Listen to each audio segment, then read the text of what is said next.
আসসালামু আলাইকুম রহমতুল্লাহি ওয়া বারাকাতুহু। নাহমাদুহু ওয়া নুসাল্লি আলা রাসূলিল কারীম। সম্মানিত দিনী ভাই ও বোনেরা, আশা করি আপনারা সকলেই ভালো আছেন। আজকে যে বিষয়টা নিয়ে আপনাদের সামনে হাজির হয়েছি, শত্রু দমন। কারণ কিছুদিন আগেও আমি এই বিষয়টা নিয়ে আলোচনা করেছিলাম, যেমন একটা ভিডিও আমি আপনাদেরকে দিব। তো সেই সুবাদে যারা সূরা মুজাম্মিলে নিয়মিত আমল করে যাচ্ছেন তাদের জন্য খুবই খুবই খুবই মুজারব এবং পরীক্ষিত একটা আমলটা যতটা বেশি আপনারা নেওয়ার জন্য আগ্রহী হবেন, ঠিক তার থেকেও বেশি আমি বলবো যে এই বিষয়টা নিয়ে অত্যন্ত সতর্কতা আপনাদের জানা খুব জরুরি। কিছু বিষয় অবশ্যই জানা জরুরি।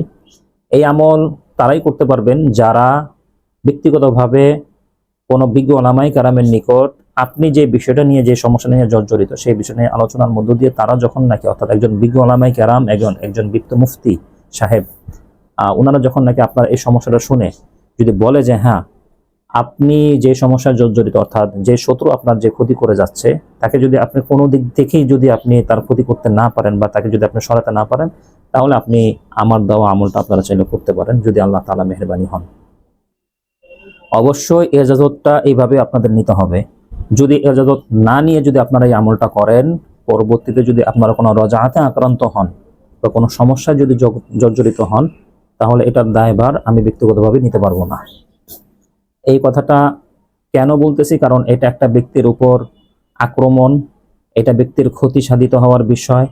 যদি সেই ক্ষতি অনুযায়ী, অর্থাৎ তার অপরাধ অনুযায়ী যদি আপনি এমন কোনো নিয়ত করেন যে নিয়তটা তার উপর তার অপরাধের থেকেও বেশি হয়ে যায়, তাহলে এটা, যেহেতু এটা কোরআনী একটা আমল, আল্লাহ তাআলার ফয়সালার উপর একটা বিশেষ সিদ্ধান্ত আপনি নিতে চাচ্ছেন, যেটা তার তাকদীরের উপর গিয়ে পড়ে, এরকম যদি আপনি কিছু একটা করতে চান, তাহলে সেই ক্ষেত্রে অবশ্যই অবশ্যই অবশ্যই আমি বলবো যে শরীয়তের নীতি অনুসরণ করে আমলটা আপনারা করবেন।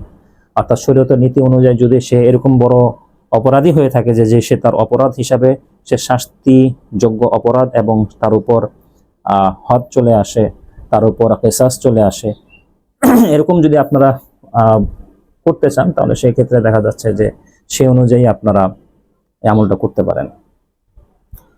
আমি আবারও বলছি, অবশ্যই অবশ্যই আমলটা সবার জন্য নয়।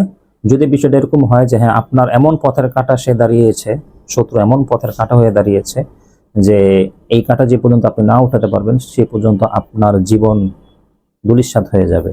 যদি এরকম হয়ে থাকে, ব্যক্তিগতভাবে হোক, সামাজিকভাবে হোক, পারিবারিকভাবে হোক, তাহলে আমি বলবো যে হ্যাঁ, আপনারা তারপরও কোনো বিজ্ঞ ওলামায়ে কেরামের পরামর্শক্রমে আপনারা এই আমলটা করবেন।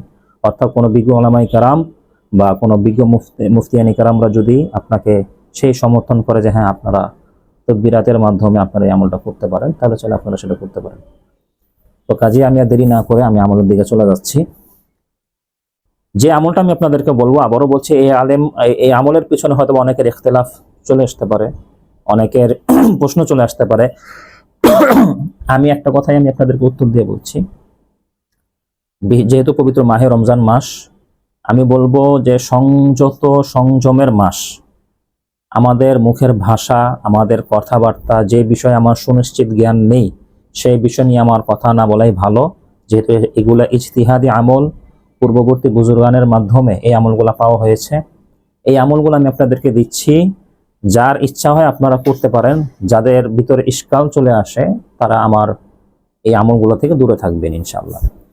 তো যারা নিয়মিত সূরা মুজাম্মিল আমল করে যাচ্ছেন, তাদের জন্য খুবই খুবই পরীক্ষিত। কারণ আমি ইতিপূর্বেই যে ভিডিওগুলো দিচ্ছি, বেশিরভাগই হচ্ছে সূরা মুজাম্মিল শরীফের আমল।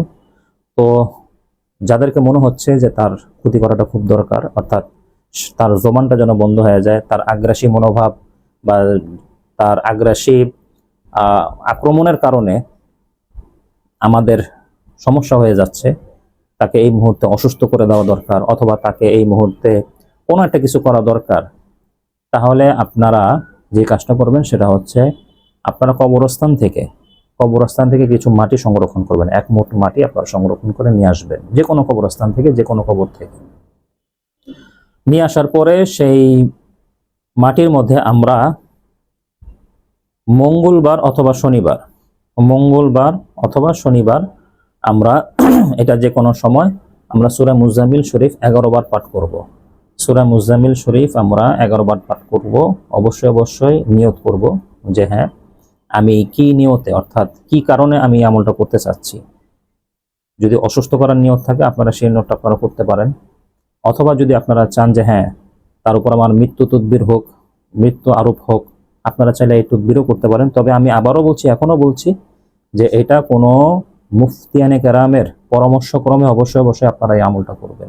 যদি না করেন, যদি কারো পরামর্শ না গ্রহণ করেন, যদি আপনার স্বেচ্ছাচারিতা যদি এরকম হয় বা আপনার আগ্রাসী মনোভাব যদি এরকম হয় যে না তাকে আমি মেরেই ফেলবো, অথচ সে মৃত্যু হওয়ার মতো অপরাধ বা তার এরকম শাস্তিযোগ্য অপরাধ তার উপর আরোপ হয় নাই ইসলামী শরীয়ত দৃষ্টিকোণ থেকে, তাহলে আমি বলবো যে এটা পাল্টা রিয়াকশন হিসেবে, অর্থাৎ আমরা যেটাকে বলি যে আমলের বিপরীত ক্রিয়া, অর্থাৎ যেটাকে বলা হয় রজাআত, এই রজাতে পরিপূর্ণভাবে আপনি আক্রমণের শিকার হবেন। তার কাজে আমি বলবো অবশ্যই অবশ্যই আমলের পূর্বে ভেবে চিন্তে আমলটা করা। সহজেই কাউকে আসলে আমাদের ব্যক্তিগত ইসলামী শরীয়ত দৃষ্টিকোণ থেকে কারো প্রতি আসলে মৃত্যু তদবির আরোপ হয় না। যত বড়ই শাস্তিযোগ্য অপরাধী সে করুক না কেন, তার উপরে যে মৃত্যু তদবির আমি দিয়ে ফেলবো, এটা একজন তান্ত্রিক, একজন ভণ্ড কবিরাজ যারা হয়, তারা কুফরি কালামের মধ্যে এই জিনিসটা করে, তারা স্বার্থের জন্য করে, কিন্তু ইসলামী শরীয়তে এই জিনিসটা হয় না। সর্বোচ্চ আমি তাকে অসুস্থ করতে পারি, সর্বোচ্চ তাকে আমি এই নিয়তটা করতে পারি যে সে যেন অন্য বিষয়ে যেন সমস্যার জর্জরিত হয়ে আমার বিষয়টা থেকে সে সরে যায়, এরকম আমরা নিয়ত আমরা করতে পারি। তো কাজেই আমরা কেউ মানে অতি আগ্রহে আমরা কারো প্রতি আমরা এমন কিছু করব না যেটা তার ক্ষতি করতে গিয়ে উল্টা আমার ক্ষতি হয়ে যায় নিয়তের উপর। তো কাজেই যে কাজটা আপনারা করবেন, ওই মাটির উপর আপনারা সূরা মুজাম্মিল শরীফ 11 বার পাঠ করবেন। 11 বার পাঠ করে মাটির মধ্যে আপনারা ফু দিবেন। ফু দেওয়ার পর ছোট্ট আমল, ফু দেওয়ার পর আপনারা সুন্দরভাবে নিয়ত করবেন যে আল্লাহর রহমান রাহিমিন সূরা মুজাম্মিলের বরকতে তার উপরে তার শরীরের উপরে যেন এটা আসর গিয়ে পড়ে এবং তার জন্য শারীরিক সমস্যা হয়, বা আপনি যেই জিনিসটা চাচ্ছেন এই জিনিসটার উপর আপনারা চাইলে একটা নিয়ত করে আপনারা সেই মাটির মধ্যে ফু দিবেন। আগে পরে অবশ্যই ইস্তেগফার দরুদ শরীফ পড়ে নেবেন। পড়ার পরে এই যে মাটিটা রয়েছে এই মাটিটা শত্রুর বাড়ির আশেপাশে আপনারা ছিটিয়ে দিবেন। শত্রুর দুয়ারের আঙ্গিনায় বলেন, অথবা শত্রুর বাড়ির চারপাশে যে দেয়াল রয়েছে সেই দেয়াল আপনারা ছিটিয়ে দিতে পারেন। যদি সম্ভব হয়, যদি সম্ভব হয় যে হ্যাঁ আপনারা শত্রুর বাড়িতেও আপনারা ঢুকতে পারবেন, তাহলে আপনারা চাইলে শত্রুর বাড়িতে ঢুকে তার ঘরে আপনারা চাইলে ছিটিয়ে দিতে পারেন।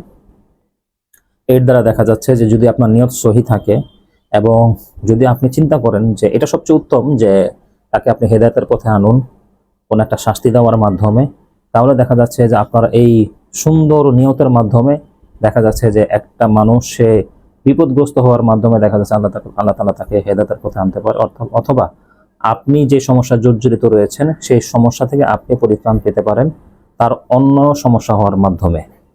তো এই নিয়তটাই হচ্ছে সবচেয়ে উত্তম। আমি বলবো আমরা পর্যায়ক্রমে দেখা যাচ্ছে যে এর থেকেও আরো ভয়ঙ্কর ভয়ঙ্কর কিছু তদবির রয়েছে, কিন্তু এটা আসলে আমি নিজে ব্যক্তিগতভাবে আমি বলবো যে আমি একজন মুফতি বা আমি একজন মাওলানা যাই বলেন না কেন, কিন্তু আমি আমার নিজ সিদ্ধান্তের ক্ষেত্রেও আমি অন্য কোনো ওলামায়ে কেরামের পরামর্শ গ্রহণ করি, যদি আমার সেটা ব্যক্তিগত কোনো সিদ্ধান্ত হয়, পারিবারিক যদি কোনো সিদ্ধান্ত হয়। কারণ আমি চিন্তা করব যে এখানে আমি আমার সিদ্ধান্তকে নিরপেক্ষতার সাথে আমি বিচরণ করতে পারবো না, নিরপেক্ষতার সাথে আমি সিদ্ধান্ত নিতে পারবো না, আমি নিজে ব্যক্তিগতভাবে আমি এটা মনে করি। তো কাজেই যারা এই সিদ্ধান্তটা নিতে চাচ্ছেন আপনি মনে রাখবেন যে আপনার নিজের ব্যক্তিগত সিদ্ধান্তের ক্ষেত্রে আপনি অনেক সময় দেখা যাচ্ছে যে আপনি নিরপেক্ষতার সাথে আপনি সেই সিদ্ধান্ত নিতে পারবেন না।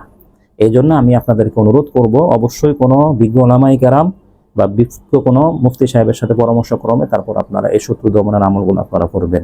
পরবর্তীতে যে আমল আরো শত্রু দমনের আমলগুলো দেওয়া হবে অবশ্যই অবশ্যই আমি বলবো যে প্রত্যেকটা শত্রু দমনের আমলের ক্ষেত্রে এই বিষয়টা সবার আগে মাথায় রাখা যে সত্যিকার অর্থেই যিনি অপরাধী বা যিনি আমার সাথে শত্রুতা করতেছে তার উপর হদ আরোপ হয়েছে কিনা, তাকে তার শাস্তি অনুযায়ী আমি যে জিনিসটা চাচ্ছি সেটা তার উপর ইসলামী শরিয়ার নীতি অনুযায়ী তার উপর এটা পড়তেছে কিনা, তবেই আমি এই আমলটা আমি করতে পারি। কারণ প্রত্যেকটা আমল এটা আল্লাহ তাআলার কাছেই সাহায্য চাওয়ার মাধ্যমে এই আমলটা করা।